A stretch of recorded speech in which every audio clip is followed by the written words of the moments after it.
I mentioned this before. I'll mention it again. It's stinging so much. These power lines, they're power lines. They carry multiple thousands of voltage. My understanding is apparently 180,000. I was also told that possibly 360,000 if they're near a military installation. Well, of course, we've got the NATO base just up the road. And whatever you think about them, this is my... See with the tab. What that basically is, it's just an earthing.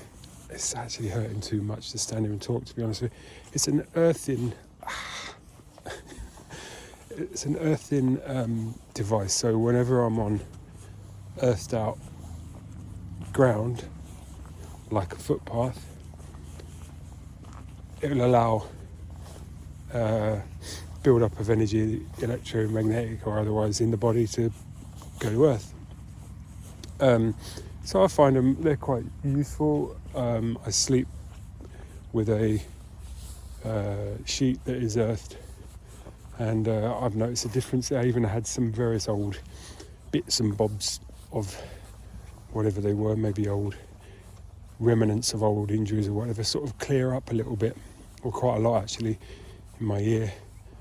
For a little while when I first did that. Anyway, so I found them beneficial to me.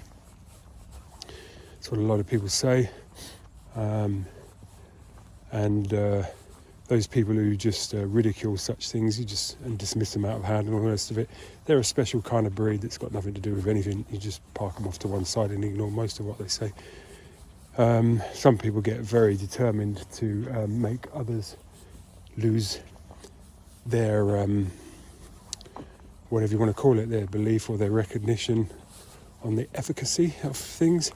And sometimes they find themselves in positions where they can materially affect our rights to pursue such matters. Anyway, cryptically or otherwise, there are some people who, don't bring any intellect to the argument. Anyway, point is, there's a whole bunch of stuff, don't know if you can hear it coming from the watch saying I'm doing various things with my walking. But basically, I found that whenever I go under those power lines, it's like it stings. It stings. Wherever that thing's earthed out to me, it stings. And it makes no difference whether I'm on, an earthed, what I assume that this muddy bank would be an earthed surface, or whether I'm on a metalled road, which wouldn't be earthed. It makes no difference, they just sting. And I have a pair of shoes where I've got one on each foot and it stings on both feet. But it has to be on bare skin for me to notice that or feel that. Somebody running, not a horse. Basically, if the way these things work, these earth things work, is that it needs to be able to earth to your body and then earth to the ground. So if you've got thick nylon socks on, then you need to put it inside the socks, so it's touching your skin. But some socks, maybe not this time of year in winter when they're thick, but probably in summer, decent pair of thin sort of cotton ones or something, they'll probably still allow, the conduction or whatever you want to call it. Anyway, I'm wearing some proper earthing socks as it happens, which don't keep your feet particularly warm, but as the weather's warmed up a bit, I thought I'd put them on. And so those straps don't need to go on the inside. Theoretically anyway, they can go inside the shoe but outside the sock, so that because your socks will allow the conduction through them to your body. So when I walked past with them like that just now, just fine, didn't feel anything. And I thought to myself, well, I wonder if that's because it's on both feet with another pair of my shoes, whereas on this one I've just got it on the left foot. So I thought the only way to know is to put those tabs inside my sock so it's touching my skin and try again. And at first I didn't really notice, but I thought, well, I'll go back and have a walk. And then I definitely did. It's the best way to describe it is it's like stinging nettles. It's about that level of discomfort at its strongest. It can be less than that. It's certainly enough for you to have your attention drawn to it when you weren't actually thinking about it, which is how it happened in the first place. I'd actually dropped my car off to have some work done on it, and I thought, well, I'll just walk back. And as I was walking, and it was quite a long walk, after about 20 minutes or half an hour or whatever, I got, that stinging, and I was, at first, you think, oh, it's just an itch or, whatever, maybe a nit has just bit you or something, whatever. But no, it continues. I remember as a kid when you'd sat on red ants or fire ants, I think they're called in America. Maybe they're worse in America, but I don't know. There's still, you don't want red ants on you, even in the UK, because those also are like sort of stinging nettles. But when you sort of suddenly realise that it's not just a little irritant, there's actually something going on, and you look down and there's a gnat biting you, or there's something physically occurring, you think, oh, let's get rid of that thing. So it's kind of like that, but obviously I looked down and all there were those earth straps, and then I looked up and I was right under these power lines, and probably on the same run as those ones I've just come under, but just further down the line. Anyway, so that's what alerted me to them, and then a little bit further I met up with the lines again on the same walk about half an hour further down the road, and same thing happened again, and I was sort of piecing together. So what it seems to me is one of two things. There's either there's something going on underneath them, it's in the ground and it's coming out that way or something, or it's like, I know in certain countries, I think in Scandinavia in particular, I think it's Norway is the prime one, where you're not allowed to build a property within whatever, I'm sure it's in the hundreds of meters of one. So they recognise that they do radiate a certain amount of the energy that they are carrying, these power lines. And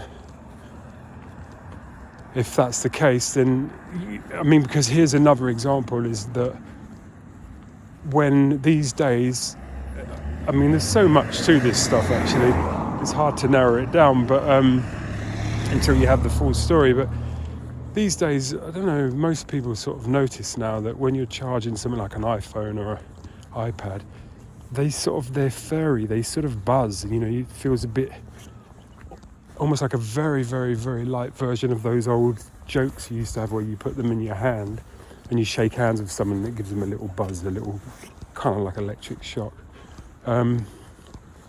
It's like this, they just don't feel nice if you hold them while they're charging. But I know that with my bed being earthed, there are some times where if I'm using my phone, I think if it's plugged in and I'm using my phone, bits and pieces of me will sting. They're just odd bits, like a tiny little bit of my neck and this, that and the other. And so I either have to unplug the phone or, lie on top of the duvet or whatever, So I don't understand electronics, but it would seem that that's something similar to that is happening. It's like there's some sort of confusion of earth, or something, because I haven't tried it out on anybody else yet, and I guarantee I can find people who would tell me there would be no problem, tell me probably quite proudly, but I don't know why, that type of person, why there's just certain types of people that are desperate for there to be no such thing as a stable datum, no such thing as a truth, no such thing as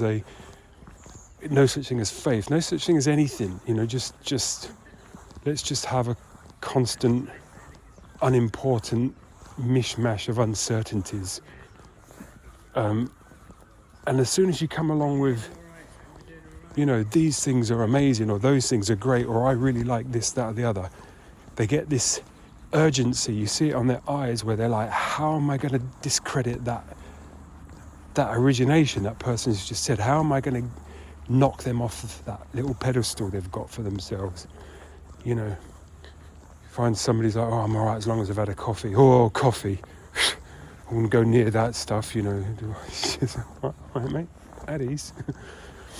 Anyway, it doesn't matter what it is. It's so amazing what I've tested these things out with this particular type of person, and it's remarkable how I can pick 4 or 5 subjects, just bang, bang, bang, bang, bang, and just roll them out to them, and it's almost like press play and you get this programmed response of like that, almost like the eyes shut, the mouth goes open, the head goes to one side, and it's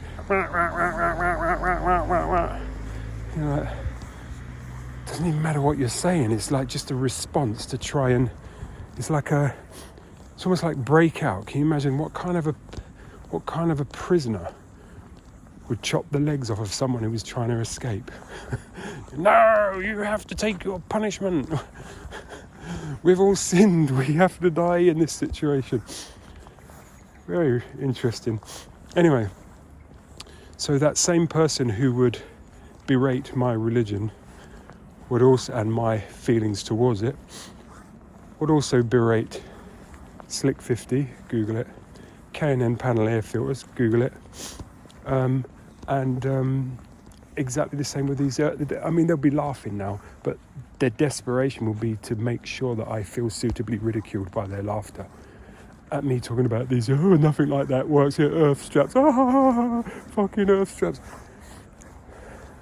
Remarkable. And they're so dedicated. They'll come out with this load of old tosh, like it had never occurred to them that they're completely see-through. It's like they almost talk to you as if they're the only person who's ever had that response, or the only person who's ever, tried that, and you just look at them and just think, you're like a robot. I know that it's even like, if somebody doesn't like something, it's quite amazing. You can almost tell when it's them that doesn't like it, because they're somehow they're there. They haven't turned into a hypnotized junkie when they're speaking to you. They're kind of like, like they say, oh, I never could get into golf. I tried, but and you think that's not the same as somebody who's gone into horror of like, I have to get this guy exterminated on this subject right away,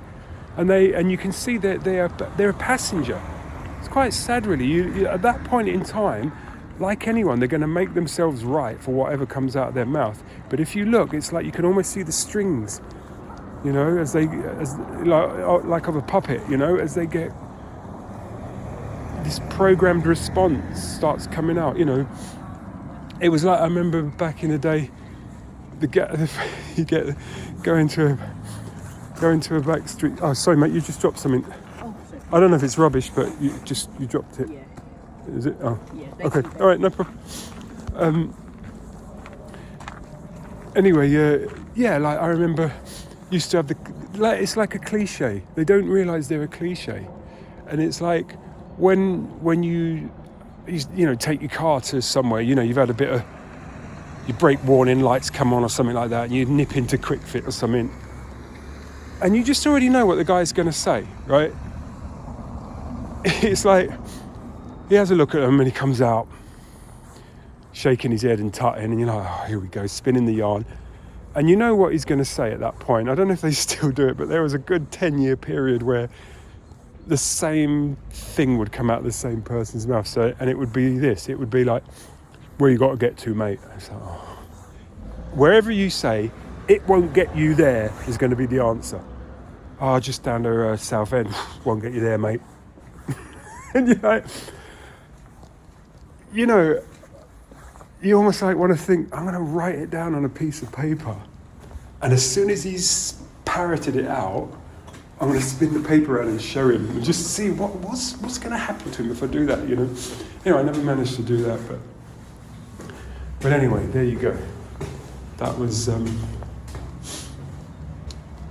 my little rant on that, and it is remarkable how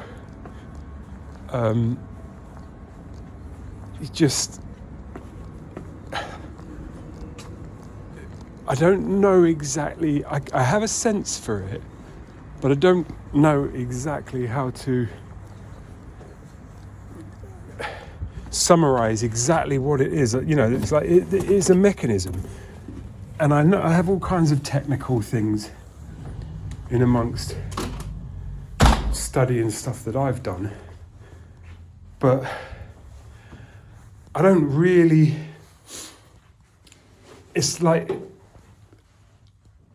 I don't know, I just feel that it's not without explanation to those who haven't studied what I've studied. So I just think, well, what is it in layman's terms, in other words, is what I'm saying. Let me put it, it's like, the win-win situation. When like, an example would be K&N panel air filters, right? If you don't know what they are, it's very simple. Your car needs air, and it needs fuel, unless it's an EV, and it needs a spark, something to ignite the fuel. Fuel won't burn if it hasn't got some air as well. So the whole game is to get the biggest bang out of the smallest amount of fuel, really. That's, because it's the big bang that pushes you up the road. And the bigger the bang, the more it pushes you up the road. So not necessarily the faster, that depends on how heavy your car is and this, that and the other. But, generally speaking, the bigger the bang, the more the force of the push. Right. So you can't really, an engine is a very controlled environment, so you can't really just allow any old air. I mean, I had a crisp packet once try to get into my engine, and it was caught by the air filter. So in other words, if you're going to suck air into the engine, you have to filter it to get so that the minute particles of dust don't become abrasive inside the engine and just wear it out. But also big things can go in there. I had a huge maple leaf once, bigger than the size of my hand. That was caught in the air filter once. So then you want to filter this stuff, but you don't want to restrict the air coming in. Well, manufacturers, if when you go for your annual service, let's say, oil and filter, oil filter and your oil will get changed, and probably your air filter. And the air filter most likely is going to be made out of paper. It's going to do its job. But these K&N ones is a brand name. Have no idea what the K and the N stands for. But anyway, that was maybe the founders' names or whatever. I don't know. But they've been using them for racing. They've been using them for cars, road cars. And I find that with most cars these days, starting with all the fuel injection cars, is they'd have, instead of the big round air filter, they would have a box normally. And although you can get rid of that box and you can have pipe work with a filter on the end of it, that gives you a bit more sound and potentially a bit more power, especially if your car is tuned and really gulping that air down itself, sort of thing. But K&N one, that's a brand name, as I say. They're very good at filtering very well, but allowing the most freest flowing of air that they can. So what you end up with, it costs you probably $8, they come as a pack now, but generally speaking, if you was to buy an air filter on its own, it's about £8 or £9, £10, whatever. You can get them for less, depending on the car. You might need 2 of them on like a V engine, depending on how it's all done. But anyway, the K&N ones start from about 35 up to about 80 odd pounds. And they tend to be sort of like a metal sort of mesh on them, but inside they tend to be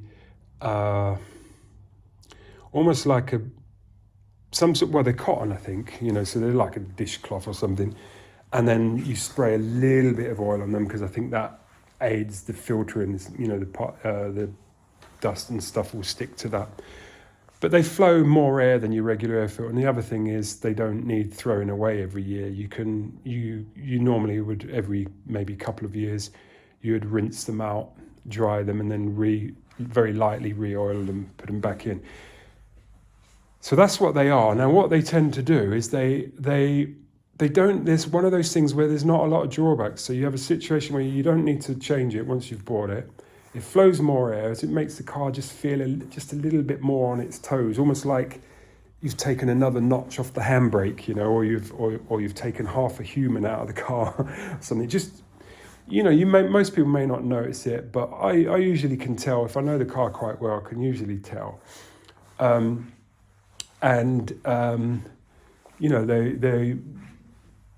This is where people argue. They're recognised for giving more power to an engine without really having to do too much else. But you get to the point really where you kind of need one if you've changed the exhaust and you've done various other things, to get air in. Your air filter really will become a bottleneck then. But the point is there's not really any drawback to fitting them, to having one.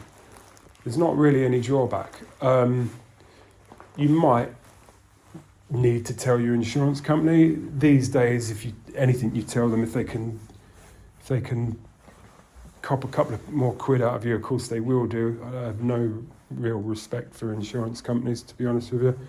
I could have, because they're quite useful in as much as they have to research honest, genuine statistics in order to come up with their risk assessment.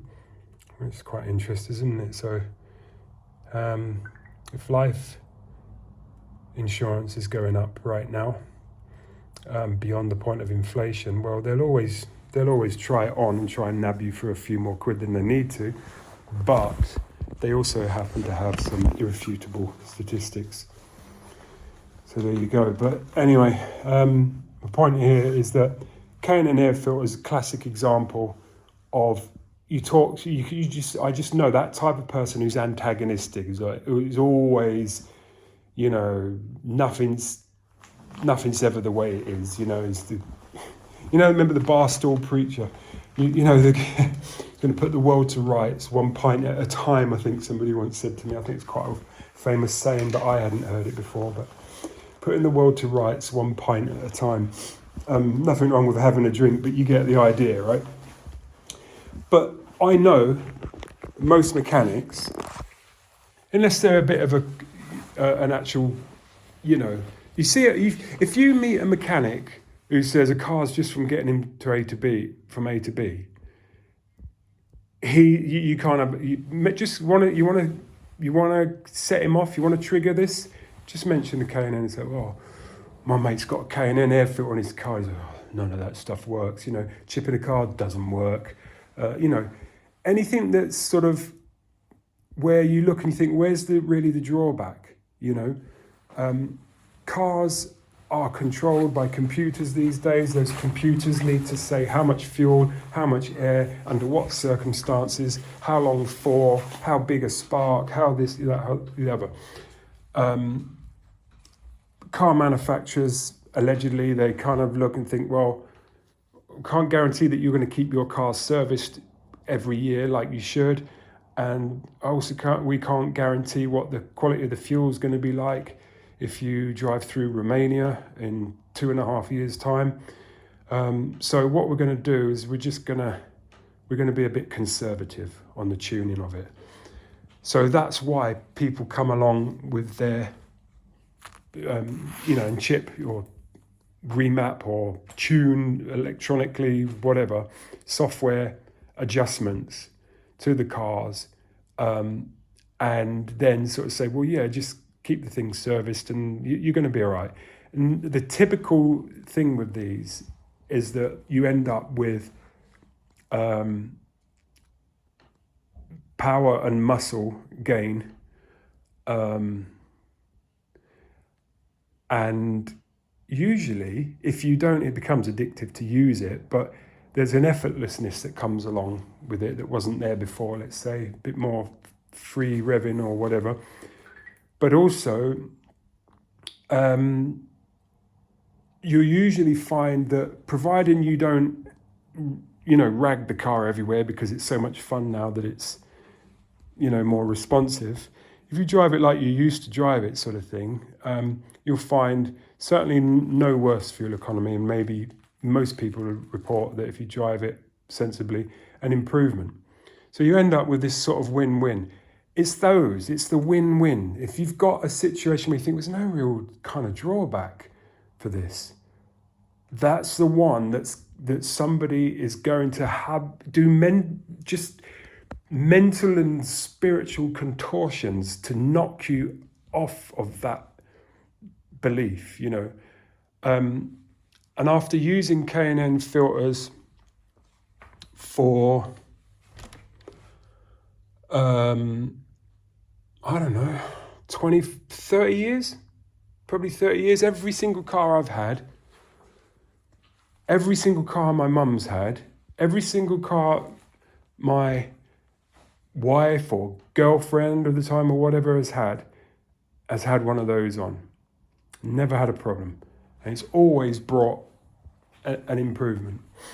But I can guarantee you that there's another product which has gone through different chemical makeups over the years, probably because of this problem, called Slick 50. I've been using that for 25, 30 years as well. I mean, no, do you know what? It's about 35 years.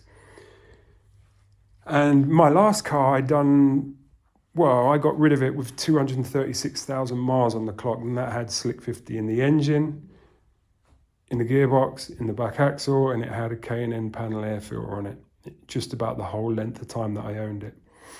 And the biggest problem with that car was me. The only time it ever gave me any trouble was when I couldn't respond to the fact that it needed, a service, or, it never left me at the side of the road except for a tyre blew out once. And I was very glad to be at the side of the road and not down in a ditch or something, because I might have been going quite fast at the time. Not that fast, to be honest with you, but anyway. But Slick 50 back in the day in its original formula would make everything that turns in a car, from the engine, the gearbox to the back, like in a rear-wheel drive car, would reduce the friction. So when manufacturers quote the amount of power coming out of an engine, they're quoting it from the engine when the engine's on a bench. Once that engine's in the car, it's got to get that power from the engine down to the wheels. And however it does that, it's got to use mechanical means, and everything that takes the motion of the engine from that to that basically absorbs some of the power. They call it transmission loss, for instance, right up to the point where in an old Ford Capri, a manual Ford Capri, it was as low as, I think it was 72% of the power from the engine would get to the wheels. So when manufacturer says it's got 200 horsepower, that means that the wheels on a Ford Capri, it would be getting 142 horsepower. So yes, you can get more power out of the engine, and you'll notice it. But if you take away the drag, the transmission losses, then the engine hasn't got to do as much work to push the thing down the road. So therefore, if you get it to use as much work as it used to, it will go faster. So therefore, if you drive it as you used to, in terms of, looking, thinking, well, I'm doing 30 and a 30, I'm doing 40 and a 40, then you'll find that the engine's having to do less work than it used to in order to do that, because it hasn't got to push out, it isn't losing so much. So therefore, you'll end up with better fuel consumption. So it'd be like pushing a car with the handbrake on versus pushing a car without the handbrake on. You'll be able to push the car further if you want to, or faster if you want to, using the same energy as you were using before, or you can just use less energy than you were before to push it at the same rate as you were before. It's really simple. It's physics, but it's simple, isn't it? At the end of the day, it's like picking up a bag of shopping and someone's taken 10 or 15%, a couple of bags of sugar out of there. You're going to find it easier to lift. If you wanted to, you'd lift it faster than you did the last time, or you can lift it for longer, or you won't have used as much energy and you won't be as tired when you finish lifting it. Any sort of combination of that stuff. It's no different with a car. So I'm going to just, okay, you know what? It's a very chatty watch. I'm just getting used to it. So basically, so there you have it. Slick 50 was another thing. Over the years, they got various different threats and have had to change the molecular structure, if you like, of it and various other things. But the point is that there you get the same, I would say 75 or 80% of the bulk of the responses you get about K&N Air Filters, you really rarely find someone who'll be like, oh, those things, blah, blah, blah, blah, blah, I would never use it, I'd never put one on my car. Oh, well, I used to put Slick 50 as well. You rarely get someone to say, oh, that stuff's all right. It's normally, most people, it's their philosophy. It's like, if it's a win-win, it has to be shot down out of the sky. There can't be win-wins, no drawbacks, the game that keeps on giving, the gift that keeps on giving. No, there can't be any of that,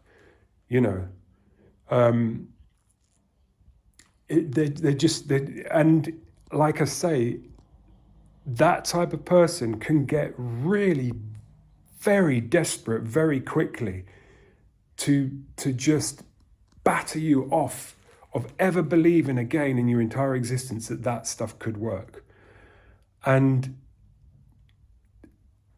it's just amazing to me. It's amazing. It's like, what do they think is going to happen? What would happen if you proved to such a person that it works? And that there isn't really, any sort of drawback, I know various different practitioners, if you like, who can use motion in the body to resolve problems with motion in the body. It's just a biomechanical device at the end of the day, isn't it? And you get a sense for the type of person that you can't even have that conversation with. They weren't there. They haven't studied it. They don't know who that person is. But if they sense somebody, it's almost like if they sense somebody with a belief in something, they've got to knock them off that pedestal. But it's darker than that, because if it was some dumb old wives' tale or something like that, they'd probably laugh a little bit or something, but they wouldn't get so scared.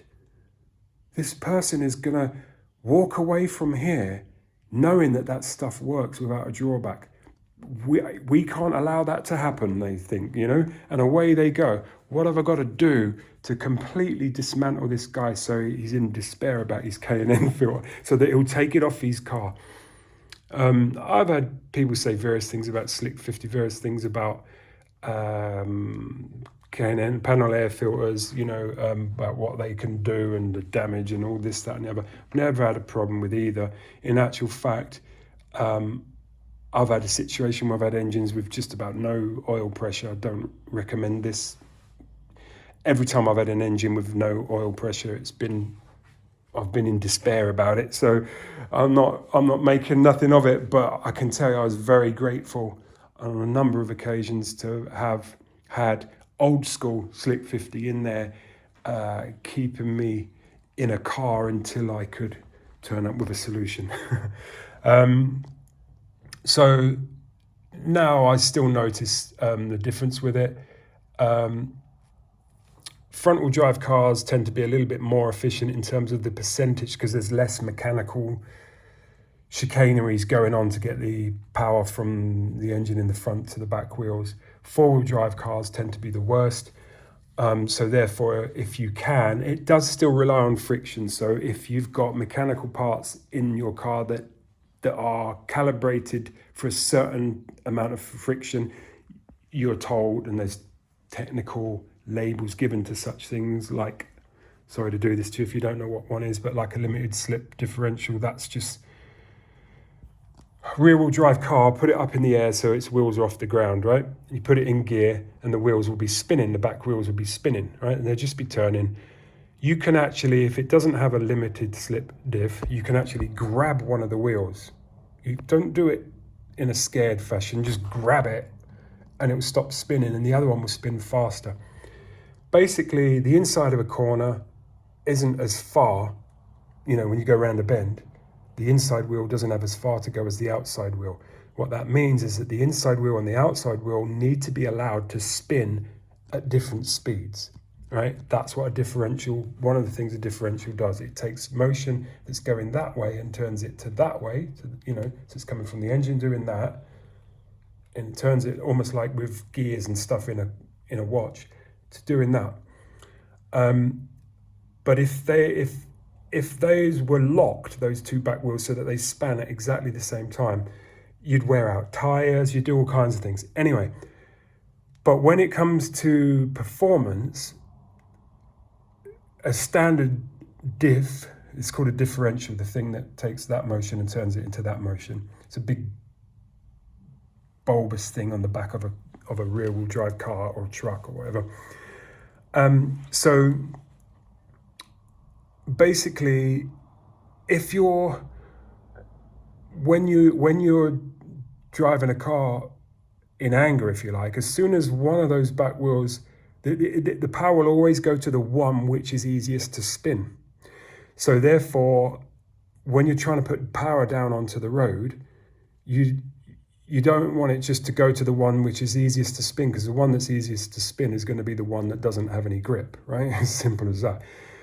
So they have a way of detecting that slip, how much difference, in speed between them, and sort of locking up a little bit. So they rely on friction to do that. Limited slip diffs rely on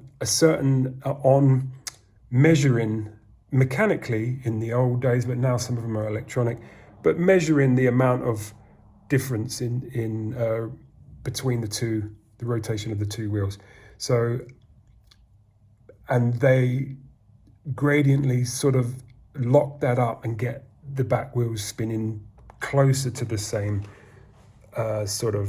speed. So for getting around a bend quicker, it's kind of useful, and it makes once you get used to it, allegedly, it makes the car a little bit easier to throw around. I'm not so sure, but okay. But basically, if you then go and put some really very slippery oil that the car isn't designed for into that situation, it does stuff. I don't even know what it does. It probably just lets it slip too much or something. I don't know. Anyway, it's a no-no. So if you've got a limited slip diff, you don't put Slick 50 in there. Same with an automatic gearbox. There's special fluid they have for automatic gearboxes, but you don't put the manual gearbox one in there. But if you've got a front-engined manual rear-wheel drive car and you put the correct Slick 50 in the engine, the gearbox and the back axle, you'll notice the difference. You will notice the difference. You just find that the car just feels a bit more on its toes. It will become probably more economical because it's not using as much energy to do that, but it becomes much more enjoyable to drive because it's just responding. It's very therapeutic when you ask a car to do something and it just does it, rather than going, oh, all right then, So that's basically what that is. So for me, Slick 50 and K&N Air Filter, that was just every car. Including the one I've got now, which is a four-wheel drive. And as I say, you've got to be careful which oil you put into which thing. So make sure you do your research on that properly. But when you get it right, I don't think it makes any much of a performance gain with an automatic gearbox, but the problem with a four-wheel drive car is it's got, instead of one of those diffs, it's got normally three. So you can imagine, I would say probably, I don't know, I have this figure of 66%, but I reckon it's about 60 odd percent of the power from the engine of, let's say, first generation 4x4s, probably 60% of that power got down to the road. And people think when they're pushing a 4x4, it's hard to push because it's heavy. Well, yeah, it will be heavier, but it's not necessarily hard to push because it's heavy. It's hard to push because of all of that transmission drag that you've got. You've got so much mechanical stuff going on when you're just trying to push it down the road that it's just absorbing your energy. So if you can remove that friction, which you can see when manufacturers have done that in their manufacturing process, because the cars will tend to be, you find like a new model has got a new four-wheel drive system in it and it's faster, and you look and think, yeah, but the engine is the same, and in fact the car's even a little bit heavier than the old model. Why is it quicker? Why is it better on fuel economy when it's got, when it's a little bit heavier than the old model, and it's got the same engine with the same power and everything in there? And you usually find it's because they've worked out a way to take less of the drag, get less mechanical drag. In other words, to more efficiently allow the power from the engine down to the wheels. And that's another thing that's a win-win on electric cars, is that the motor's attached directly to the wheels, so that you haven't got all of these mechanical. You could take the engine out and put the motor where the engine was and have it go through the gearbox and the wheels and all the rest of it. But if you've got them directly driving the wheels, or as close to that as you can, you're going to find a higher percentage of the power that you have on hand is getting to those wheels. That's going to mean longer range. That's going to mean faster acceleration, and it will mean better top speed. But in truth, most of us aren't going to be too worried about the top speed of a car. It's an indication of how relaxed it might be at lower speeds, but and how stable and stuff. But that's about it, really, unless you're on an autobahn or a racetrack. But because I don't think there's a motorway you could in the UK that you could do 180 miles an hour on without the amount of road it would take you to do that. You're going to find something in that journey, driving at 180 mile an hour for 2 or 3 miles on the UK's motorway network. I'm sure you're going to get done, basically, for that. So anyway, there's always exceptions, but I wouldn't want to take the chance. So anyway, that's what I've always looked for in anything, whether I've done cars. It was noticeable because I kind of knew cars, but I'm always looking for efficiency. I can remember, for those who have been using Apples for a long time, Apple Macs, Macs, when they came up with the G3 processor, what that was all about. It was basically about being able to, it's all right having a fast processor, but all the roads that led to that processor weren't fast enough to use it. And the G3 was about handling that, basically, without getting into too much technicalities. So basically you ended up with less resistance, which means less heat. And although your processor speed might not have been any faster, the fact is, it'd be like having, if you lived in London, you had a warehouse in Hull, and you had 10,000 Navy SEALs in that warehouse ready to unload your truck, but your truck was going up a 50 mile an hour motorway network. As soon as the truck arrived, they'd unload it in record time, but you spend 3 hours on the motorway doing 50. So if you have a situation where you can do 60 or 100, or the journey's half the distance that it was, you think, well, we've still got the same Navy SEALs ready to unload, but it's taken half the time to get there. So basically, pound for pound, we can give them twice as much work to do. They're not twiddling their thumbs, for so long, waiting for the next load. That was what a G3 processor was about. It's about getting the stuff to the processor. And also there was another, as fast as possible and back from it, but also and it wasn't that much. It was getting it there and back in twice the speed. That's basically what it was. And it had some sort of its own sort of memory attached to it, where it recognized repetitive tasks. And so if it had already done that thing, it could just do it again rather than be told what it is and what to do with it. It's like, I already know, I did that a minute ago. There's another one. A blue one that goes in that crate. Blue one goes in that way. Rather than it's saying blue one, those go in that crate there. Okay, blue one, you think, well, I've just told you, but old processors, they had to faithfully do it again like they'd never done one before. So that, I think, if I'd understood it right, that was a sort of what a G3 processor was. It was about recognizing repetition, and it was about getting the information to the processor that was going to do the calculations, getting it there in half the time. That was basically what it was. Hard drives, these SSDs are a bit like that now. They can really read and write information very, very quickly, but it's sending that information somewhere. And if the paths or buses or whatever you want to call it are, don't allow for the amount of information that they can throw up there, then you're not going to find it much quicker. An example of that would be the way to, to say to someone, the way to get rid of the traffic on the roads is to make the cars faster. And well, there may be some truth in that, but really and truthfully, if you really want to be smart, you're looking for where the bottlenecks are, and that's what you handle. So in engineering, that's what you do. You look for the bottlenecks and you come up with a solution for the bottlenecks, and some, different solutions, different types of ingenuity.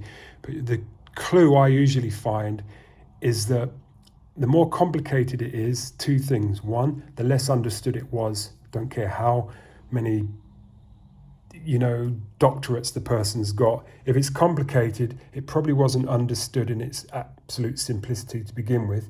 That's one thing. And secondly, if it's complicated, it's probably not very efficient, so it's like, we've found a solution for these computers being slow, but we need a city block full of servers, 2 countries worth of power, and I don't know how we're going to get the amount of water for cooling that we'll need. It's like, right, all you've done is brought force to the problem. That's usually the worst thing you can do. But sometimes you find in amongst coming up with, by hook or by crook, we'll get this thing operating twice as fast as it was doing. You might invent all kinds of technologies that are useful for other things, but usually it comes down to a simplicity. Usually it comes down, there's very much a win-win sort of thing. You look and think there's no real drawback. If you've got those things going on, there's probably exceptions, but generally speaking, I find when that's the case, you've understood it well enough to get in command over the problem, rather than constantly running into a workaround of one sort or another. My last television I had was what they'd done to try and trick it into being nearly as good as a particular TV that hadn't been made for 10 or 15 years. It was ridiculous. It had about 16 backlights. It had about 7 or 11 layers of screen or something. I think it was a 4K, it was quite an early 4K screen, and I still had a 15-year-old plasma, all right, albeit a very, very good 15-year-old plasma, a Pioneer Curo, for those who know what those are, that looked better. Now we have OLED, where each dot on the screen brings its own light, or none, as far as I'm aware. That's how that works. All of a sudden, a breakthrough has occurred that has reduced the amount of complexity needed in order to give you the idea. There was my last TV had so much software thrown at it as well that you couldn't really use it for gaming because it just basically there was too much of a delay between the sound and the vision because it had so much complexity going on. Some aficionados, when they first reviewed it, some like what Hi-Fi Magazine, a few others, rated it quite highly, but noted its drawbacks. And living with it, it was novel to have a 4K TV when you could find some 4K sources back then. A bit easier now, but really, thankfully for me, it kind of, within its warranty, had a 5-year warranty on it, and within its warranty, it sort of petered out slowly to the point where I got it replaced with one that was basically, 3 or 4 years newer in terms of models, probably one from top of their current range, but basically it's still not brilliant. It's considered to be a very good TV, and I'm glad to have a replacement for that last one, that's for sure. I also had last one also had a fan which you could hear as well. I mean, it's just it's all very well to take something on to another level, but you think, okay, this is the best looking TV right now, but I don't know a person on earth who'd want this in their front room because it sounds like a Harrier jump jet. It's got such a delay on it. It looks like one of these old badly dubbed kung fu movies or something from the 70s, where the lips are still moving but you stop speaking, or vice versa. But you could sort of say, it's like a concept car. It looks great. We learned a lot. There's no way we can sell you it. You think, but I want to. It's like, look, you can't. The door doesn't open. The window. How can a window go down with this shaped door? Oh yeah, good point. Right. So we can't build it. But having said that, you might find the lights end up on our next car, and we've learned something about something which we can't tell you about, but coming soon. That's all right. I understand that sort of thing, pushing the envelope, and that's what I love about racing as well and stuff like that. It just sort of, here's a car, here it is, pushed beyond its limit, and as a result of that, we learned that as much as a lot of supercar owners now are very proud of their knock-on wheels, the rest of us have 5 bolts. Because that was learned, what happens at speed to those, or can do. All kinds of innovations come about, and then if you put it into the hands of the average consumer, then you think, well, then you've probably, if you've made it possible to bring it to market, then you've probably done something to package it up so that it's usable by someone who's not going to check it before and after every journey, So fair enough, but really and truthfully, from my observation, and I'm sure I'm not alone if you just think about it, if it's complicated, somebody hasn't understood it right. The power in simplicity. Forget all the politics of it right now, but look at by the time, from a physics point of view, by the time you're looking at an electric car, you've got the power is instant, straight away. Usually the batteries are down low and spread evenly across the car if it's properly purpose-built EV. So therefore the center of gravity is quite low. You should be protecting those batteries. You should make side impact protection a little bit better if you hit down low, that is. The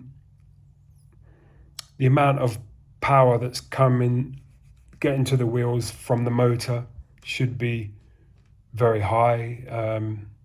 All kinds of stuff, The battery technology is a little bit laughable. I think what I would imagine is there's probably something that is a no-brainer has probably been, and I don't know what it would be exactly, but there's going to be some no-brainer type, this is obviously the way to go type thing on the subject of battery technology that has been sort of PR'd to the point of deep ridicule, PR'd out of existence for probably 100 or more years. In other words, dig around and look at the evolution of different types of battery technology, let's say, or energy storage devices, or whatever you want to say. You'll probably find there was something or someone, a bit like Betamax versus VHS. There's so many people who say Betamax was actually better, but VHS shouted louder. There is allegedly 13 methods of heavier than air flight, to put it technically,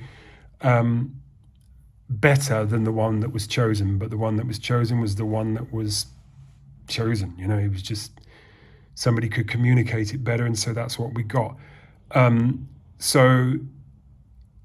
It's where they sort of say think outside the box. So it's like if you're trying to improve something from the viewpoint of how it's done now, it's a little bit arrogant for you to say, I can make a Duracell battery better than Duracell can, even though I'm turning up 20 years after the game. But if you were to say, I can store energy much more efficiently than we're currently using in current battery technology, you think, okay, fine. You've probably had to start by ignoring the way it's done now. The moment you've understood how it's done now, you think, right, throw that away. Because, by being neurotic about a few points, you might be able to shave an extra bit of kilowatt hour out of something. But really and truthfully, but the fastest way to do it is to go and find those who were disreputed in the formative years and see if they were, pick out the ones that were onto something. And you usually find they'll be the one who was shouted down the loudest.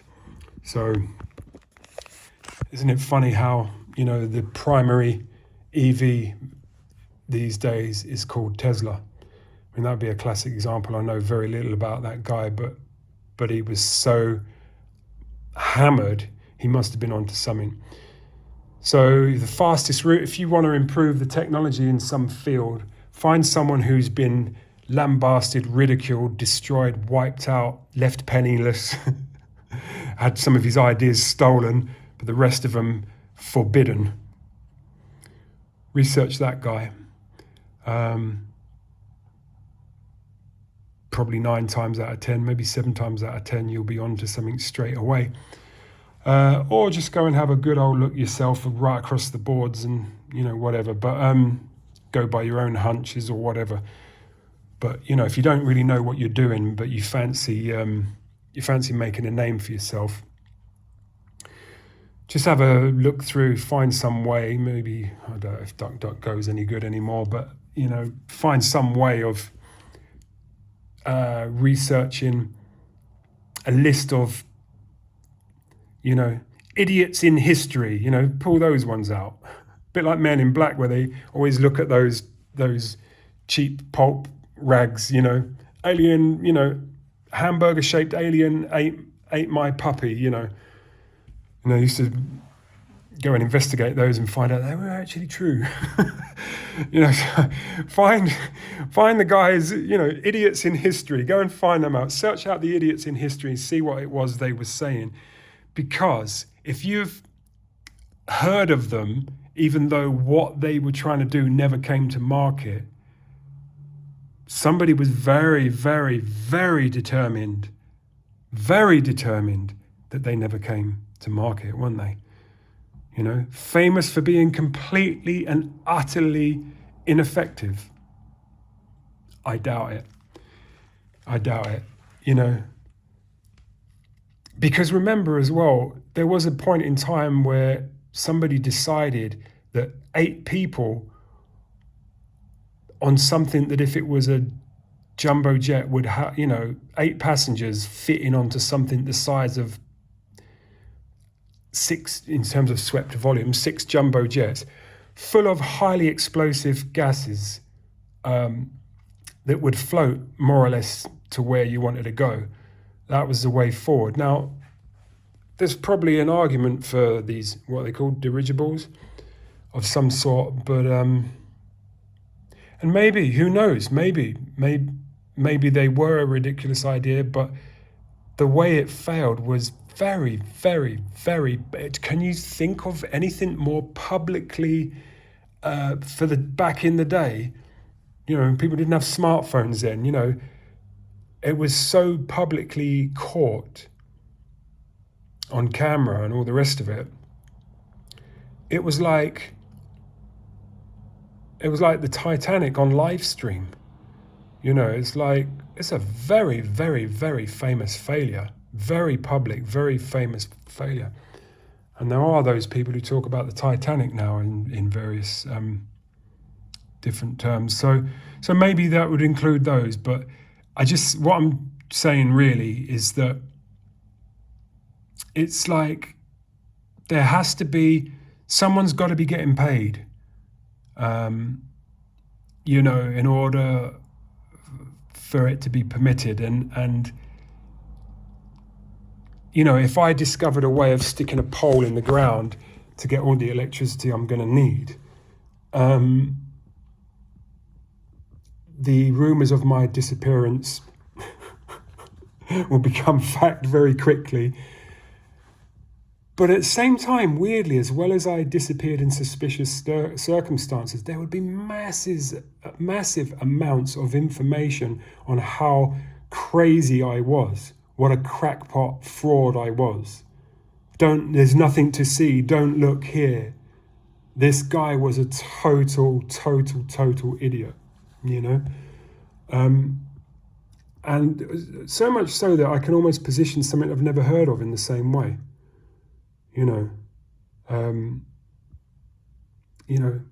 Take something you're not sure about, someone or something, throw it in the hands of your favorite cynic and see. If they sort of don't know what to do, or if you're the first person to bring it to their attention, if they're not bothered by it,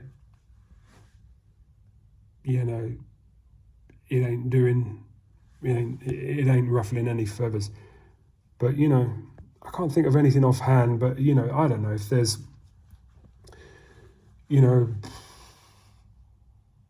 dirty electricity, Some people are sensitive to inharmonious electromagnetic waves, let's say.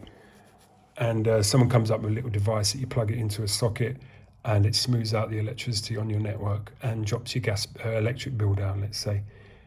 And you think, that sounds a bit like one of those late night shopping channel things, but hold on, let me ask my mate.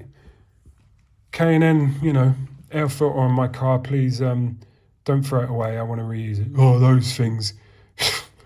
Who put that on there for you then? Don't make any difference anyway. All right, fine. Have you heard of those devices that you plug in and they say, oh, it's another one? You think, great.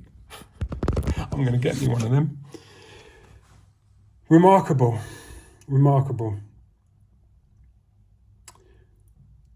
Everything I wanted to say is buried in so much padding that probably no one will ever see it. Anyway, so that's my little thing anyway.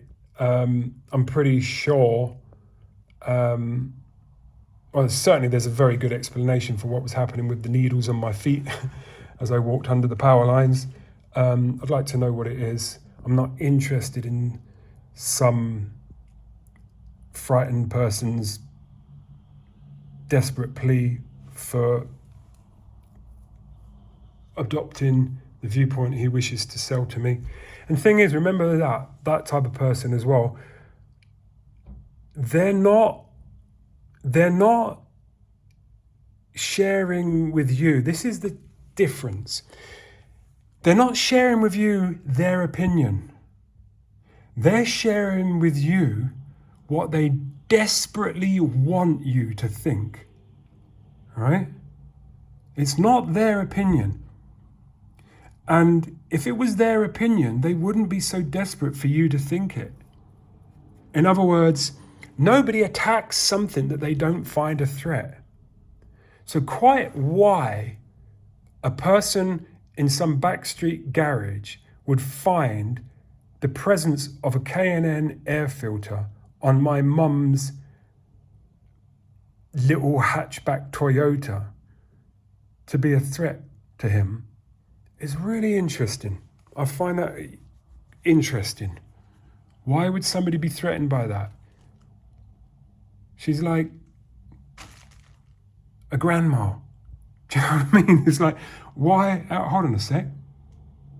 She's a great grandma. Is that right? Yeah, it is. I'm never good with these things. Yeah, it is. She's a great grandma. Driving a shopping trolley car. You know? And I know for sure, certain garages, she took it there, got it serviced. I'm not talking about Toyota. They know they got to watch what they come out with. But certain garages take it there and they will, you know, it's like the person is thinking, I really need you to be ridiculed. You know, I want you to feel totally humiliated about the idea you had that this works. My work here is done. Wow. Do enlighten me. What work? What have you just achieved? What has that person done to you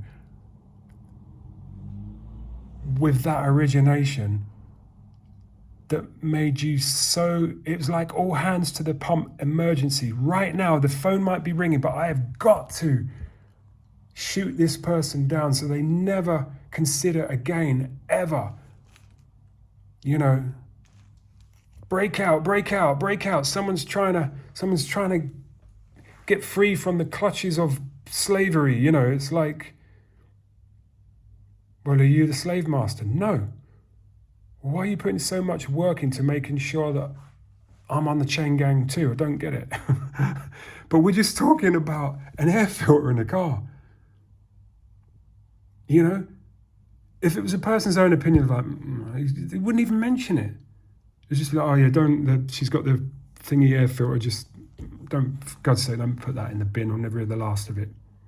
You know, that would be about the worst of it. If they're like, you could not corner them, but you know, if you wanted to sort of say, check this out, you say, what do you think about it? I was like, I just keep everything standard. I've been working here long enough to know the moment you start, you might find a bit of that, you know, moment you go outside the box, you know, something goes wrong and then you get the blame or whatever.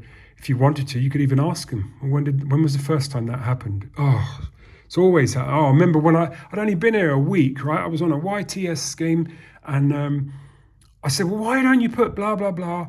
And then they wouldn't do what I said anyway, but it caught fire anyway, and I got the blame. And I said to them, well, you should have put a fire extinguisher there. It wouldn't have caught fire if you didn't mention the fire extinguisher. So now I'll just keep my head down and my mouth shut. And you think, well, do you know what?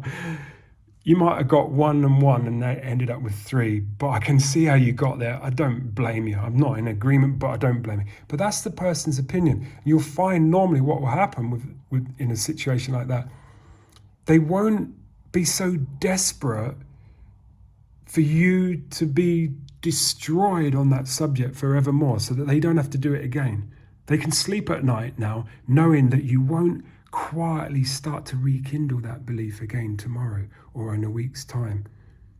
You know, that you're new to just shut out the sky. That won't be breathing anymore.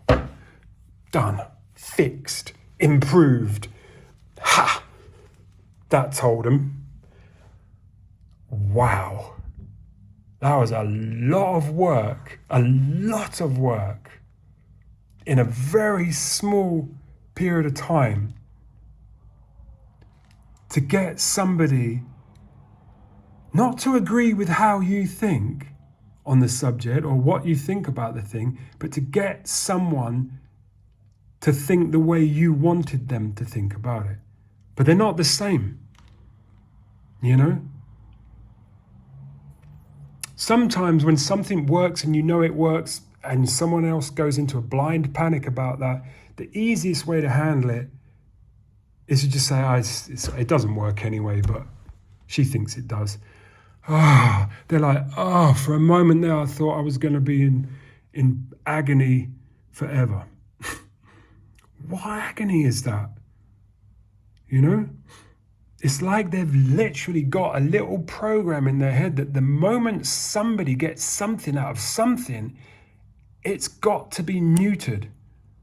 It doesn't matter what you think about the something, what they think about the something, you just need to render them inoperative on that subject. Bang! You know, shut them down. That's better. For a moment I thought someone was going to go free, you know. I thought someone was going to walk away without a price to pay. But it's all right now. Jeez. And they're thinking, they know. Would they be putting that much work into it?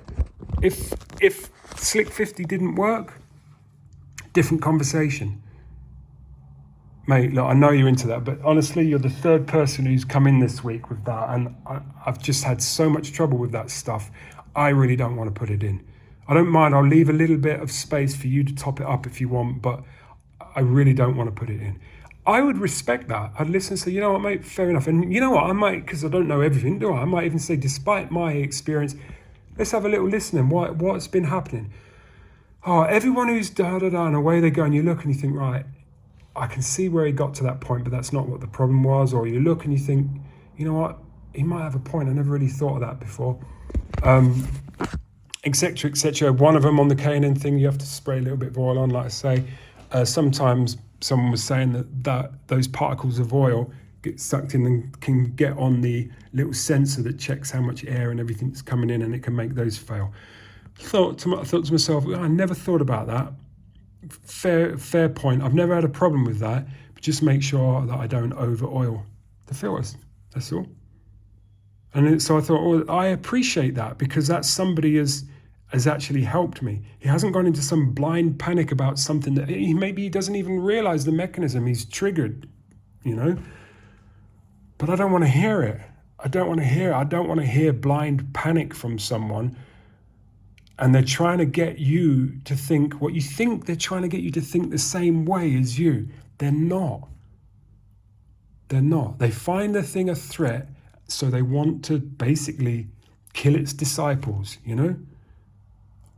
When you say these people who say, I don't have a God, I don't believe in a God, it's like, well, you believe in there isn't a God, and you believe in there isn't a God with so much force. I think there's a story there, but let's not bother getting into it. You know, the atheists, they're not like, well, you know, I'm not into religion. It's like, you're into hating it. You're anti-religious. Most of these guys who say that they're not religious, most of them are anti.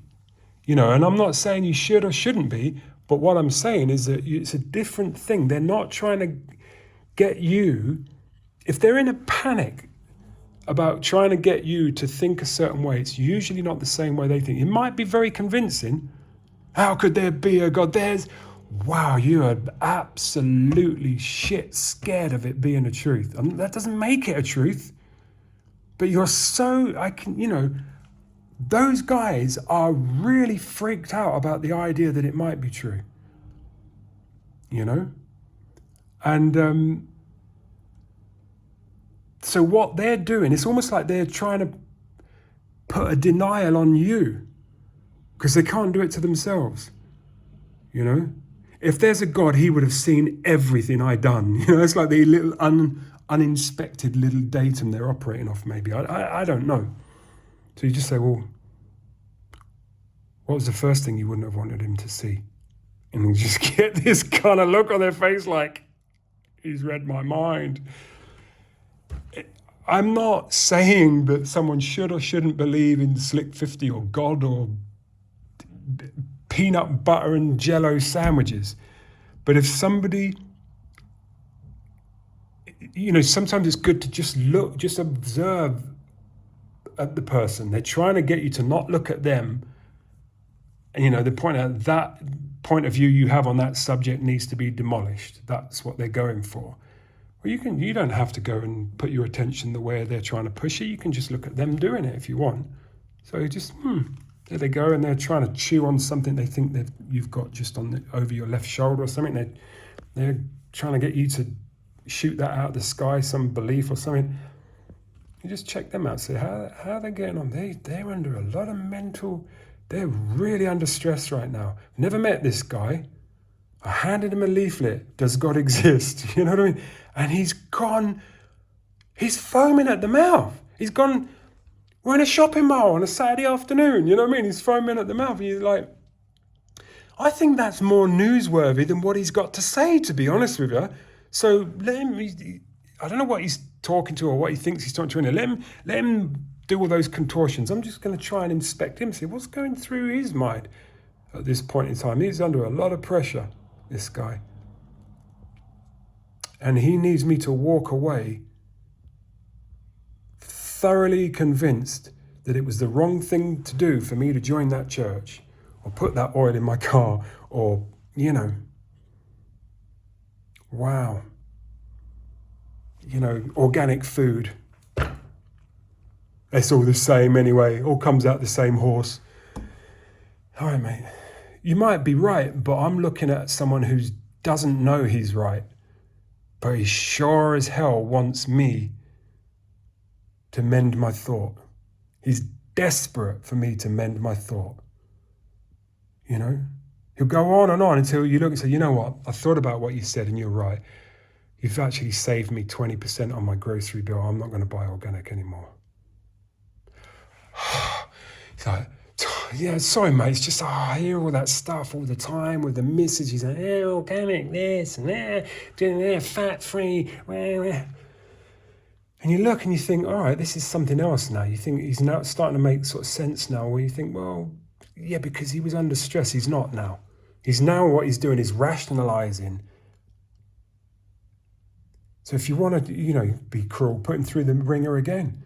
So he's now rationalizing everything he said. The reason why it was okay for him to have spoke to you like that on your groceries.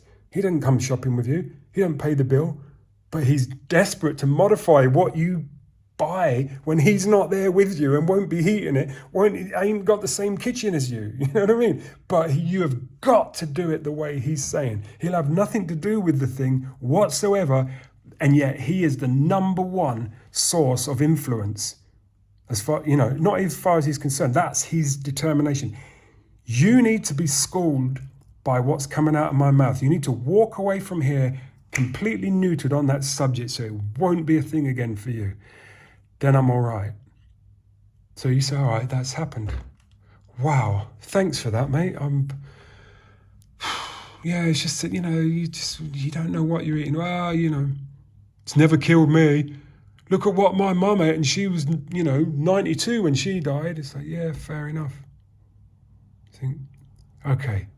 So you look at that. So he's rationalising why it was okay for him to tell you that stuff. Right, throw him back in it. You think, good mechanism, but what does it mean? Well, we still haven't understood. All right, fine, throw him back in it. Just say, but you know what? You'll be like, what? I still think this, and he's like, oh, you're putting his feet back to the fire, to the flames. I don't know what he's got going on that causes it, but that's what's going on. You're dragging his body up to the fire and putting his feet onto the flames. On a subject, he won't be there when you eat that stuff. He wasn't there when you earned the money to pay for buying it. He wasn't there when you bought it. You don't store it in his kitchen. He's never been to your house.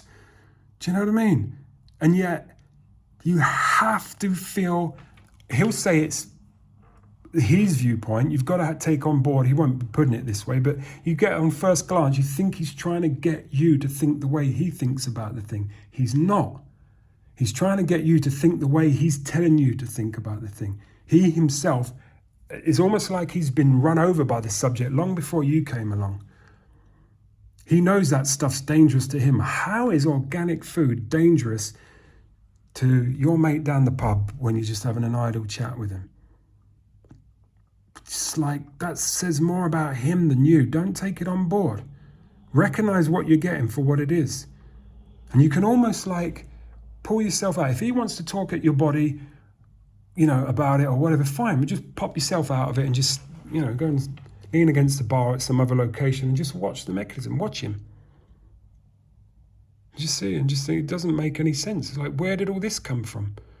And like I say, we'll rationalize it. As soon as he feels the pressure's off him, he'll rationalize it.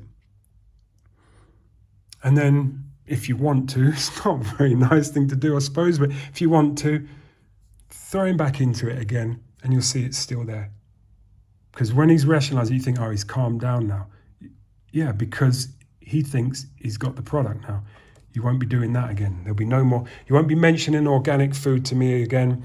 You won't be buying any. You won't be putting Slick 50 in your car. No more K&N Air Filters. There's nothing you can do about it. Don't get bigger wheels on your car. Don't try and improve anything.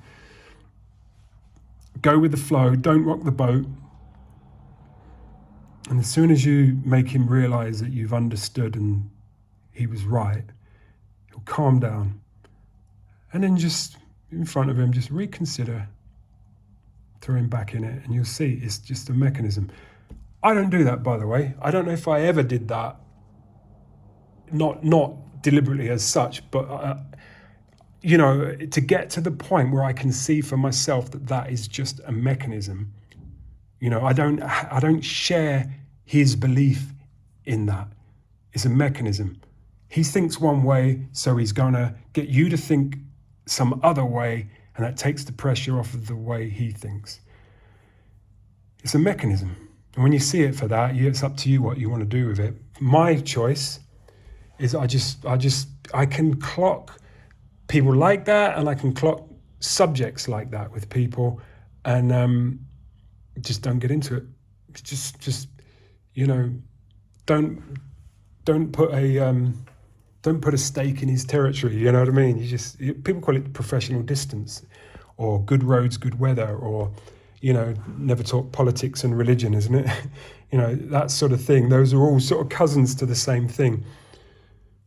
But if you can spot these things, you can have a conversation with someone without triggering all of this stuff, and then actually what you end up with, you get the better side of the person. You have a situation with, regardless of what they think about you, you can get by the moments where you're in front of someone like that. But quite often you get a situation where that person sort of thinks, I really like that guy. He never gives me any shit, And it's not about, getting approval from someone, but at the end of the day, you haven't necessarily done anything for a person by throwing him into the things he's got a button on. You know what I mean? Unless you're in a situation where you're getting him smoothed out on the subject, but in a social situation, you're not doing that. So, what kind of a person triggers someone? It's the amazing thing about understanding. If you understand something and you want to stay understanding it, don't abuse it. If you can recognize something, you don't have to make party tricks out of it. That's, to me, you haven't understood it fully, because at the end of the day, that person is going through turmoil at that point, whether they should or shouldn't, whether you find it funny. I don't think you really find that funny. You might find the mechanism funny when you realize that all these years you tried to resist what people were saying with things like that, or you tried to think like they do, and that didn't work for you either, or whatever. But when you see it for what it is, then you just think, okay, it doesn't have to affect me anymore. But you usually find at that point, you think, but at the same time, if I had a body that couldn't be stung, do you think I'd run around pissing off wasps just to see the look on their faces where they failed to impart pain on me? I mean, I don't know. Maybe if I still was upset about a few stings or something from before my newfound superpower, I might do. But really and truthfully, when I've understood, it's like, I'm not likely to get stung now. Okay, so what are you going to do with a wasp now that you're not likely to get stung? Just leave them alone. Just leave them alone. I mean, maybe they're not sadistic. Maybe they're just nervous. I'm not saying that they're on my Christmas card list, but I'm not that comfortable with wasps, and my handling for them is to be where they're not. Not to the point of paranoia, well, maybe slightly, but generally speaking, if I see a bunch of them around an ice lolly sticking out of some bin, I'd choose a table at the other end, or I'll just go and sit where they are. And if they start getting really, sometimes you see a few of them and they annoy you, and then you realise that they really want that spot. For some reason, there's a bit of jam on it or something. You think, well, you can move the thing they want to somewhere where you're not, or you can move yourself to somewhere where they're not. It's a wasp. It's like, what have you got to express your masculinity over it, or your, whatever it would be, your species, your own feeling of superiority, is it, as a species? Well, just leave them alone. At the end of the day, that's the way I look at it. And so it is with these guys. So I walk into a garage, and the other thing is, it's a bit like arguing with a chef before you've had the meal. Your soup's going to get spat in. So if I walk up to a garage, that car's going to be out of my sight. I'm not going to be allowed to inspect my car on their ramp. So why am I going to turn up and say, right, mate, here's a bunch of disagreement between us. I know more than you. Off you go. Take a look at my car and see what's wrong with it. I mean, it's just an absolutely ridiculous thing to do. So if I look at a guy and I think I can't trust him, whatever I do with him, we're just going to have to go somewhere else. There is nowhere else. We're going to have to take our chances. And what can I do to smooth him out a little bit? You look and you just say, oh, mate, I was just driving my mum's car, and it's got like a rattle. I think the moment you say, I reckon it's coming from the gudgeon pin, he's like, oh, I've got to prove this to this guy now that I know more than him. So you've already set him off. So no, I don't even get into that. Just, give him a little bit of importance, a little bit of respect. Just say, yeah, it's making a little noise. It's coming down from sort of, I don't know if that's where the gearbox is, but down below the sort of lever, something rattling. I don't know if it's exhaust or what it is. Can you just take a look? Because she's a bit worried. She's got to go on a journey. Yeah, sure, no problem. There you go. Off he goes. He's not going to see the K&N filter. He's not going to know about the Slick 50. He's not going to know what my religious views are. He's not going to know what I think about wasps. You know what I mean? Just let him do his thing. Let him get through it. Come back to you. Couldn't find anything, but if you leave with us for a bit longer, get one of our mechanics to have a drive. Probably that guy there, but he's just fitting an exhaust at the moment. But can you leave it? Yeah, I'll leave it with you. We'll just go and do a bit of shopping or something. Yeah, all right, mate. And there you go. Now, all of a sudden, you're thinking, actually, I quite like this guy.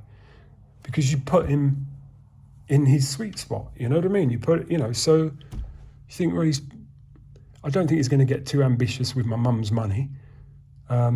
He might be determined to find something, but probably he's going to be determined to find what it actually is, if it is something, So you've set him up now to actually go and do his job on that subject. So let him get on with it.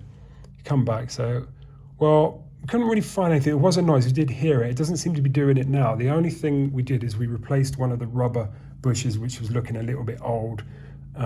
So, don't know, it might be that. Then maybe you should have replaced the other one as well. But let us know how you get on, and just drop it down if it's still doing it, and we'll take another look and stuff. And you think, there you go. What do we owe you for that? Oh, just 20 quid, mate. Fine. There you go. If that guy's like that all the time, that becomes someone you recommend, doesn't it? But I ain't going to tell him what I think about Joe Biden. Do you know what I mean? Why have you gone and done that? You've now gone and thrown a pebble into his, So just keep him out of it all, and let him be what he is. And if you don't think that's going to work for you, try and make sure that you don't put yourself in a situation where you're reliant on him. And if you are, don't make him realize that. Just be nice. And, there are certain people I know that the moment you tell them you really need that, please, can you send me that email? And you think, some people, that's like, yeah, all right, sorry, I'll do it right away. There are other people who you think, you'll never get it. You'll never get it. I don't even know if they know they're doing it. But there's some people where you think you just got to take it really light. Oh, can you send me a copy of that? Because I just want to have a look at that. I never actually got my copy. Yeah, I'll do it. And they just do it.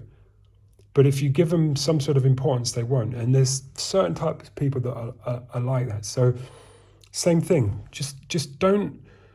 It's almost like you don't want to put someone out of their comfort zone. If you're out of yours, handle accordingly. Adjust your environment, go somewhere else, or sort out your comfort zones. Or at least, if none of that can be done, drop it down a notch, relax, breathe, and just don't give the other person. You can tell sometimes you see like a really, you go to a dentist, it's a new dentist, and you look, oh, I don't like the look of him. That's a different thing. But sometimes you look and you think, oh, well, he seems okay. And you look at him and you can say to him, you already love the guy because you can say to him, look, I know you hear this all the time, but I'm really not a very good patient. Don't worry, Mr. Cruse, And you're like, oh. It still doesn't alter the fact that I'm at the dentist and I'm really not happy about it. But I think I can trust this guy so much so that I've let him know, nice and gently, that I might not be his favourite patient. Can he go easy on me, sort of thing. He's recognised it, he's seen it, he's probably clocked it before you even open your mouth anyway. He is there all day, every day, seeing this stuff come in, He might even be looking, thinking, trust me, there are worse than you. If you've even made it through the door without tears or without being pushed or whatever, or even just turned up as a grown adult who had the choice to go another week without looking at his tooth, there are worse than you, But yeah, that's the thing, is like, really and truthfully, just try not to put people to work unnecessarily, and by that I mean, he's your mechanic, he's not your life coach, so don't make things harder for him. What does he need? He needs your car with a description of what it is he's supposed to be doing. He needs the keys. He needs an idea of, how you're going to arrive and pick it up. You know what I mean? You turn up telling them that, it's broke down and you don't have time, can you just look at it and you'll be back at some point, and you walk off without the keys. It's like, all you've given him is a bunch of problems he doesn't have solutions for. So I don't care what he's like. You put in too much on his shoulders. So turn up, explain things to the best of your ability, give him the key, let him know, I work over there, I finish at 5:30. I mean, this is my number, give me a call, and okay, we'll take a look and we'll give you a call and see what's wrong with it, and we can take it from there. I think, there you go. Now he's got an opportunity now to just do what he's there to do. So that's the way I look at it. And, you don't need to stir the hornet's nest up. If you don't have enough action in your life, you might find there's some people who think, nor do I, and so if you could just rub me the wrong way and I rub you the wrong way, then we can have a game. You might find somebody is, no matter what comes out of their mouth, is secretly very satisfied to be involved in some sort of pandemonium with you or something. If that's what you're looking for, then fine. But that wasn't really the purpose of my conversation. In actual fact, I was just doing a quick little thing to mention about these power lines doing what they're doing. As I'm throwing this out to the World Wide Web, I think straight away, you get the guys who just want to shut that down, regardless of the fact that I'm standing there feeling like I'm being stung. There's someone who doesn't even know what street I'm on, wants to type something into a keyboard to completely wipe out my idea of even sharing that viewpoint with anybody. You'd be like one of those if you didn't just let sleeping dogs lie. So in other words, what does he think he's going to achieve by that? Why don't he just sort of flick through and say, there's a guy I couldn't give a hoot about. There's a guy who's talking a bunch of crap, Fine, move on then. No. I've got to stop what I'm doing and knock shit out of you until you have the viewpoint I want you to have about that. And then my work here is done. What I could do is just ignore. I do ignore such a person, but I've spent about an hour or so describing the phenomena. But really, I think just because the bulk of people are, for the bulk of the time, not really like that. Here's just me sharing some words about what to do when you come up against it. And it's a bit like someone who's mastered Kung Fu. If you can master Kung Fu by plugging it into you in a second, you'll probably be out trying to impress people with it. But by the time you've really mastered it and you've had to sweat and go, you've probably gone through all kinds of other mental stuff as well, to the point where you might feel a bit unacknowledged. You might want to tell people, hey, look, I'm really good at Kung Fu. You can't get an acknowledgement because no one knows what Kung Fu is. You know, they know what it is, but they don't know what it is. You know, so you might want to try and, you know, what you're looking for is an acknowledgement. All right, fine, see it for what it is. Just get can somebody say, well done? Oh, well done, Johnny. That's really good that you're a black belt at 4 years old. What's a black belt, by the way? But all right, Johnny, you know, whatever. But really and truthfully, most of the time, by the time you master something, you're not going around trying to impress people with those skills. You use it if it's the right tool for the job. Sometimes it's quite remarkable, especially in these camera-happy days with little 30-second clips, you know, little shorts, show some guy doing some remarkable thing in some emergency. He'd probably prefer that there wasn't an emergency, but he's certainly very glad that he was able to come out of it with a nice win for everybody, sort of thing. But, you know, so that can look like, let's do that on every subject I can at all times. No, the true professionals rarely look that way unless you're familiar with what one looks like, or unless you know that subject. Couple of times I've been around some people who've had a little something to say for themselves, and you wouldn't necessarily think it. And I found it quite funny, really. I'm just walking down the street with a friend of mine who's got a whole bunch of cool stories to tell, and I just, you know, have a little chuckle to myself and think it's so funny, just two nobodies walking down the street, but this guy's got some wonderful experiences that he could share. And but you know, does he walk down the street saying, "Do you know who I am?" No, not many people do. Only the insecure. Don't be one of those. And if you are, do you really have to push it off onto others? Just, you don't have to allow anything to happen to you. You know, you have the right to say, you know what, I'm not having that, or I don't like this, or I don't like that.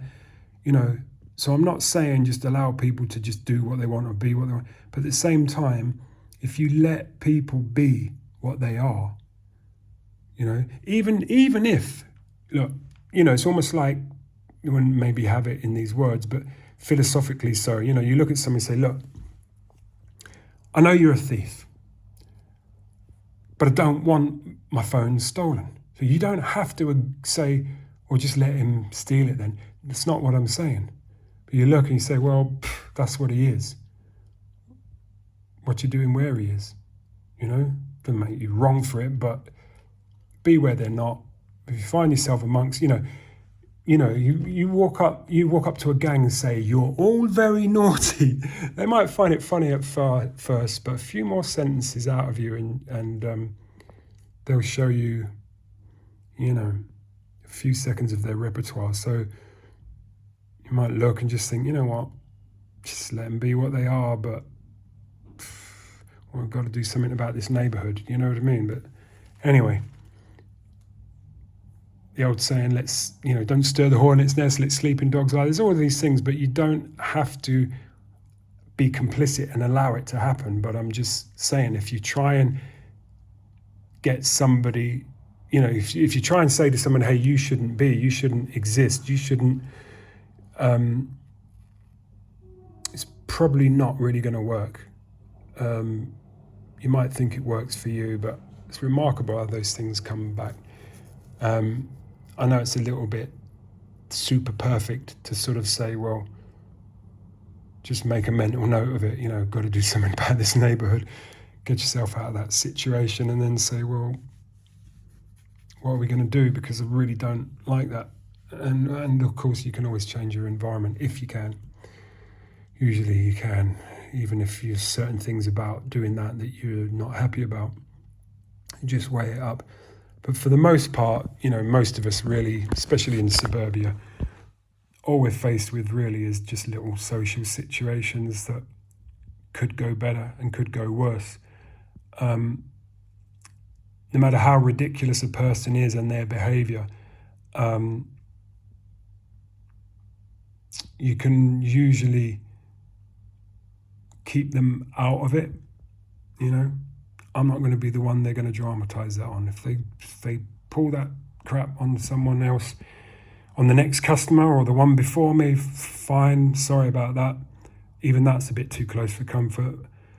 But I'm going to get the better side out of this guy, walk away scot-free, and make a mental note not to put myself in that situation again. You know what I mean?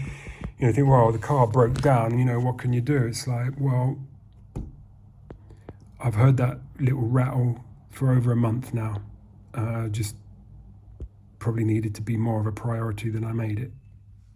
There you go.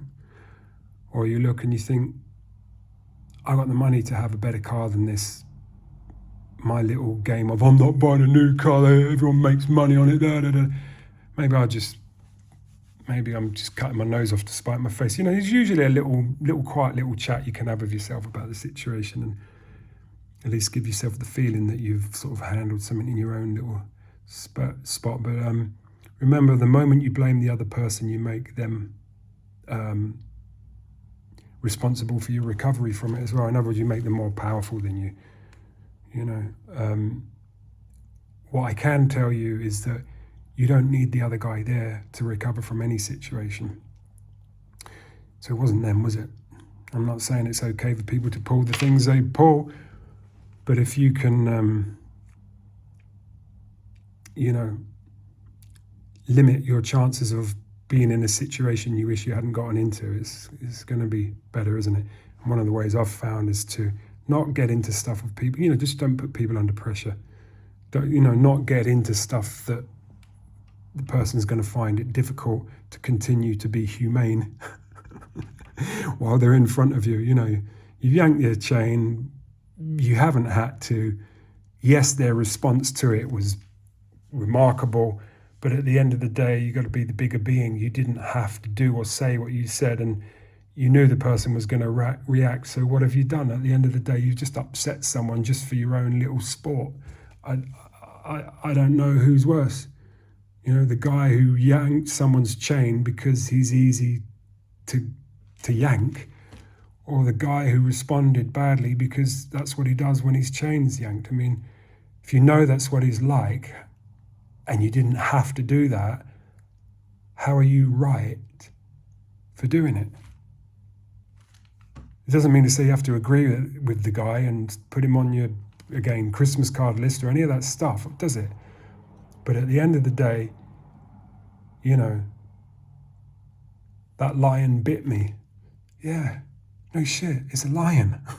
Do you know what I mean? It's like, what'd you go in the cage for? Are you a zookeeper? I just wanted to tell him that he shouldn't growl at me. I'm not having that. I'm just walking past and he growled at me. Okay, let me ask you a question. Will you do that tomorrow? No, I'm not going to do it again. Was it possible for you to know not to do that before you did it on this occasion? Okay, do that next time. You don't always have to learn from experience. Sometimes you can have a little bit of insight. Use a bit of that, It's a lion. It will bite you. It might be in your garden, but it looks to me like it's just passing through. Lock your door and let him go. Figure out, bigger fence or whatever you want to do about it, but I don't think you should be going out in the garden saying, hey, get off my property. That might not be the handling, and I think you'll probably find that him and his family were here longer than you and yours anyway, but that's another thing. Anyway, etc., recurring until lots more terabytes of my space and your time is used up. Probably nearly 2 hours. I bet almost none of this will hit the internet, but it might. Cheers, thanks for watching. Do all the special stuff that gives me a chance of being seen by a few more. Like, subscribe, and all the rest of it. Share, comment, notification bell if you want to know when I upload something else. Or just take a look, because I will upload stuff. Cheers, goodbye.